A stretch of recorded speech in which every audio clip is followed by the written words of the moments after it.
Assalamualaikum warahmatullahi wabarakatuh. Selamat datang di channel Serambi Doa. Pernahkah kamu merasa begitu kotor oleh dosa? Pernahkah kamu ingin kembali ke jalan Allah, tapi dihantui rasa takut kalau dosa masa lalu tak akan diampuni? Tenang, jangan khawatir. Allah itu Maha Pengampun, Maha Penerima Taubat. Tapi ada syaratnya. Tidak cukup hanya mengucap astagfirullah di lisan, tapi harus ada kesungguhan di hati dan bukti dalam perbuatan. Itulah yang disebut tobat nasuha. Tobat yang tulus, jujur, dan tidak main-main. Di video ini kita akan membahas cara tobat nasuha yang benar agar langkah kita menuju ampunan Allah tidak salah arah. Apa itu tobat nasuha? Allah berfirman dalam surat At-Tahrim ayat 8. Hai orang-orang yang beriman, bertaubatlah kepada Allah dengan tobat yang sebenar-benarnya.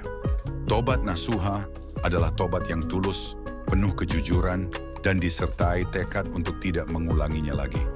Para ulama menjelaskan, ini adalah tobat yang benar-benar keluar dari hati yang menyesal, bukan sekadar formalitas ibadah atau ucapan di lisan.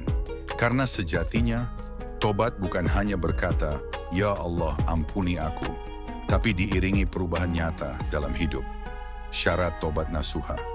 Supaya tobat diterima Allah, ada 4 syarat penting yang harus kita penuhi. Menyesali dosa yang telah dilakukan. Bukan sekadar merasa bersalah, tapi benar-benar menyesal karena melanggar perintah Allah. Berhenti melakukan dosa itu saat ini juga. Jangan bilang, nanti saya tobat, tapi tetap melakukannya. Tobat berarti memutus rantai dosa sekarang juga. Berniat kuat untuk tidak mengulangi lagi. Meskipun kita manusia yang bisa tergelincir, niat yang tulus adalah pondasi dari tobat. Jika dosanya menyangkut orang lain, maka kembalikan haknya atau minta maaf kepadanya. Kalau kita pernah mencuri, kembalikan barangnya. Kalau kita pernah memfitnah, cabut ucapan itu dan minta maaf. Kalau kita pernah menyakiti hati orang, datangi dia dan perbaiki hubungan. Tobat nasuha itu bukan hanya hubungan kita dengan Allah, tapi juga hubungan kita dengan sesama. Kapan dan bagaimana tobat dilakukan? Kapan kita harus tobat? Jawabannya, sekarang. Tobat bisa dilakukan kapan saja, selama nyawa belum sampai di tenggorokan, selama matahari belum terbit dari barat. Allah membuka pintu tobat selebar-lebarnya, bahkan hingga menjelang ajal. Tapi jangan tunggu waktu itu datang, karena kita tidak tahu kapan. Salah satu cara yang dianjurkan adalah sholat sunnah taubat 2 rakaat. Setelah sholat, berdoalah dengan penuh kerendahan hati, meneteskan air mata, dan mengakui kesalahan kita di hadapan Allah. Contoh doa sederhana, "Ya Allah, aku mengakui segala dosaku. Aku menyesal. Ampunilah aku dan tetapkanlah aku di jalan-Mu." Manfaat tobat nasuha. Tobat nasuha memberikan banyak manfaat, di antaranya dosa diampuni oleh Allah, sebesar apapun itu.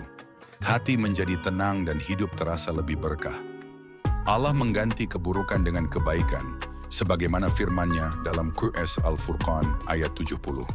Jangan tunda tobat, karena malaikat maut tak pernah memberi jadwal kedatangannya. Tobat adalah hak semua orang. Tak peduli seberapa hitam masa lalumu, ampunan Allah selalu lebih besar dari dosamu.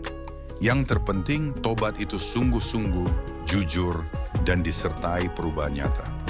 Mari kita kembali kepada Allah sebelum kita dipanggil menghadapnya. Kalau kamu merasa video ini bermanfaat, bantu sebarkan. Mungkin ini bisa menjadi jalan hidayah untuk saudaramu yang lain.